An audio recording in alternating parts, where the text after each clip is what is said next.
नमस्कार मित्रांनो, मी अमोल बडगुजर नकुल गावरानी कुक्कुटपालन या चॅनलवरून बोलत आहे। आजचा खास व्हिडिओ आहे की खेडेगावात गॅस सिलेंडर मिळत नाही त्याबद्दल। हे बघा, हे कुटुंब आहे, आज यांच्याकडे गॅस संपलेला आहे। हे चुलीवर रात्रीच्या दशम्या करत आहेत। ही सुविधा फक्त खेड्यामध्ये मिळते, शहरामध्ये होत नाही। हे पहिले पुण्याला होते, लॉकडाऊन लागल्यामुळे हे गावाकडे आले। यांना 2 चिरंजीव आहेत। बघा, हे 2 मुलं आहेत, सुंदर कसे गरम गरम जेवायला बसले ते बघा।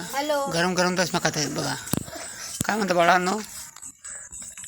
नकुल कुक्कुटपालन कसं वाटतंय दशम्या खाताना तुम्हाला? गरम गरम चुलीवरची दशम्या खाता आहेत। तुमचा गॅस गेला आहे, काही तुमची मुलाखत द्या होते। तुम्ही पहिले पुण्याला होता, आता कसं वाटतं तुम्हाला गावाला येऊन? व्यवस्थित वाटते आता। जर आज हे पुण्यामध्ये आला असतं, तुम्हाला काय भेटलं असतं जेवायला? पुण्यामध्ये सिलेंडर नसतं तर काय तिकडून आणायला लागलं असतं। जर मिळालं नसतं तर कुठे बनवलं असतं शहरामध्ये? तुम्ही कुठे चुला पेटवला असता? कुठून लाकडं मिळाली असते तुम्हाला? काय गवरे मिळाले असत्या? काही नाही, विकत आणायला लागलं असतं।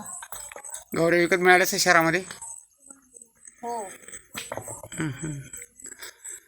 तुम्ही चुलीवरच्या पहिल्यांदा स्वयंपाक बनवताय का पहिले बनवले काही? तुम्ही एकदा बनवला, याच्या अगोदर बनवला आहे का? कसं वाटतं तुम्हाला आज चुलीवर स्वयंपाक बनवताना? कष्ट काय लागतात, नंतर फळ भेटतं। असं आहे का? गॅस मिळत नाही, त्याचं कारण काय आहेत? महागाई झालेली आहे। गॅस 2000 रुपयाला ब्लॅकमध्ये मिळतो, पण नंबर लावून लवकर मिळत नाही। यावर शासनाने काहीतरी ठोस पावलं उचलायला पाहिजे। 2000 रुपये 1800 रुपयाला ब्लॅकमध्ये गॅस मिळतो आहे। आज पण नंबर लावला तर बुकिंग केल्यानंतर गॅस मिळत नाही, पण 1800-2000 रुपये देऊन तेच बुकिंग न करता सिलेंडर द्यायला तयार आहेत लोक, आणि लोक घेता पण आहे, पण कंप्लेंट करत नाही। कंप्लेंट कोणाला करावी हे लोकांना कळत नाही।